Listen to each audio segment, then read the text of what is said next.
Hey, you fellow mamas of the world. Welcome to another episode of Cleyman Motherhood.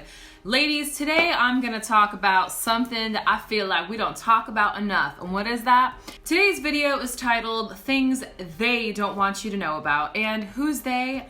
Well, I believe, ladies, it's us. It's women of the world. These are the things that we don't talk about that happen after birth. So I'm officially 6 weeks postpartum. Well, about 5.5 weeks postpartum after my first baby. And there are just some things that I feel like I want to tell y'all because I wish someone would have told me.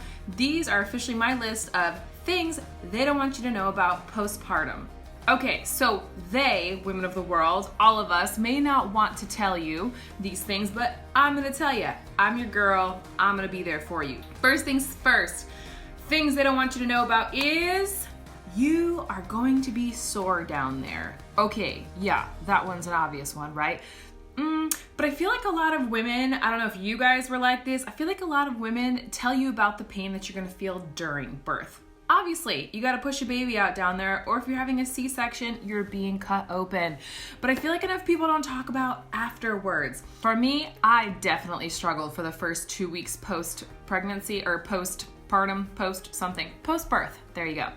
I really struggled with just going through what I thought and felt was laziness, but just basically the downtime that needs to let everything down there recover and heal. Ladies, if you're pregnant out there, just know that yes, with the birth, you're gonna have some discomfort and pain, but also prepare some time for you afterwards that you're also going to have some pain and discomfort. Okay, so next up on things they don't want you to know or things they don't tell you about is your first poop after birth. Okay, you think you got the hard part over, right? Baby birth, you're good to go. You're in this euphoric moment and then all of a sudden, yeah, whether it's a day or a few days later, you gotta go. I mean, it feels good, right? You gotta let it go.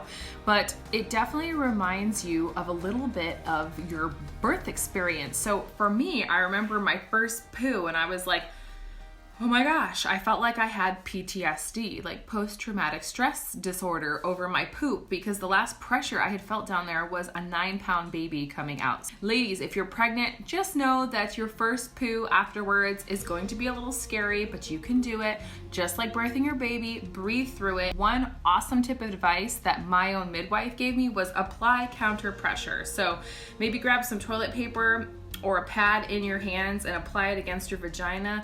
Lean forward, take a deep breath, let it out, and let everything else out.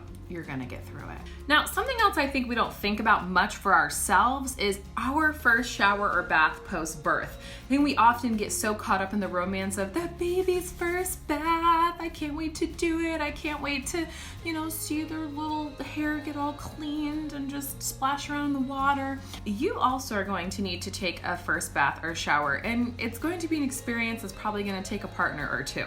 I was very fortunate enough to give birth at home, and so my midwife actually helped me take a shower post-birth about 2 hours after giving birth. It was nice to have her on hand and she gave me every tool I needed, but she also stayed close enough by just to make sure I didn't slip, because at that point your body is still, potentially up, and if you're right after birth, still full of adrenaline and oxytocin, but you may need some help picking up different things. And I'll tell you that you will want to take a shower whenever you can, because birth is like a marathon. It takes a lot of effort and you've gotten sweaty and you may have blood or meconium on you. So again, just be prepared.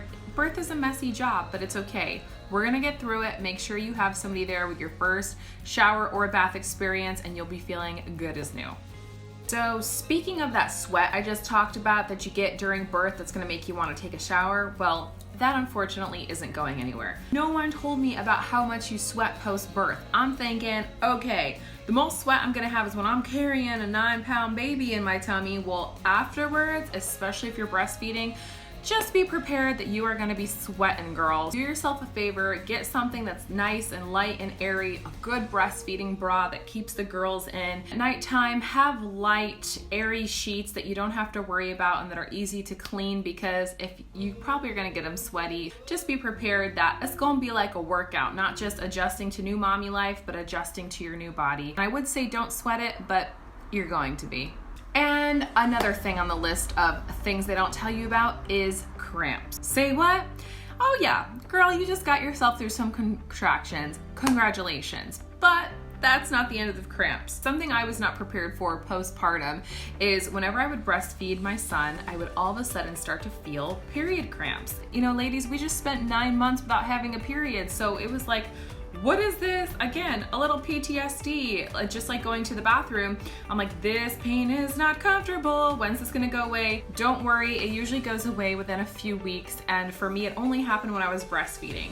If you can just get your mindset right and prepare that you may have some cramps, just know that it's your uterus shrinking and healing and getting back to its normal size. And it is completely normal to have those feelings. Ladies, what's the other thing that you didn't have for 9 months besides the cramps? Yeah, the bleeding that comes with the cramps. Here we are in this beautiful bliss of not having to buy pads or tampons for 9 months, and then all of a sudden you're faced with the decision of buying straight up full-on underwear. I was not expecting to bleed for as long as I did. We'll say that I am now 5.5 weeks postpartum, and I still have a little bit of blood coming out. You are gonna probably face the longest period of your life. Not to mention that you're also nursing, you're having limited sleep, you're adjusting to your newborn, and in this crazy amount of bliss, but also dealing with bleeding with your body. Best thing you could do is stock up on a bunch of these. Yes, daytime, nighttime, and do yourself a favor and get some panty liners so that you don't have to be like me and send your husband out to the store to try to figure out what absorbency is right and do I get wings or no wings. Just be prepared that you're going to be bleeding for a few weeks afterwards, and then once your body regulates, you'll be going back to potentially a regular bleeding schedule with your ovulation. Although if you're breastfeeding, your period could go away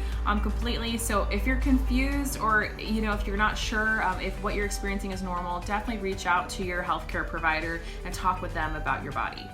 Okay, so last up on my list of things they don't want you to know about, but I'm going to tell you about, is you may hear about vaginal tearing during birth, right? Most people know that you can tear through your perineum, which is the skin between your butt and your vagina. I knew about that one, and that was something that, had given me a little bit of anxiety at first, but I did some perineum massaging. Yes, look it up. And another reason why I wanted to choose water birth was because I heard that that was better for it. All that to say, there are other tearings that can happen, ladies. Yes. Okay, so without freaking you out or scaring you, I just want to look you face to face, sister to sister, and let you know that you can also tear in other areas of your vagina, such as myself. I actually tore 3 other places along the labia inside my vagina. Post-birth, I did have to get 3 stitches, but I'm happy to say that almost 6 weeks post-birth, I am as good as new. My stitches dissolved and I am feeling good. One of the reasons why I think I'm feeling so good and healing up is I did make myself some padsicles. You wanna know what padsicles are? They are a dream, and make sure you scroll down below and get my recipe because I swear by them and they helped me feel so good during this new transition in my life. All right, mamas, so as you see, this is by no means an exhaustive list of everything you need to prepare for postpartum. These are just some things that I wish people would have told me, so I wanted to pass along this information to you. Let's not stop talking here. I want to hear what you had to deal with postpartum that you think other ladies like ourselves need to hear about. Tell me below in the comments and I will feature it in a future video. Most of all, make sure that you subscribe so you don't miss any of my future videos. Thank you so much for watching and joining me on this episode of Clayman Motherhood. Now go ahead and claim your own empowering birth experience and claim that motherhood, girl. Mwah!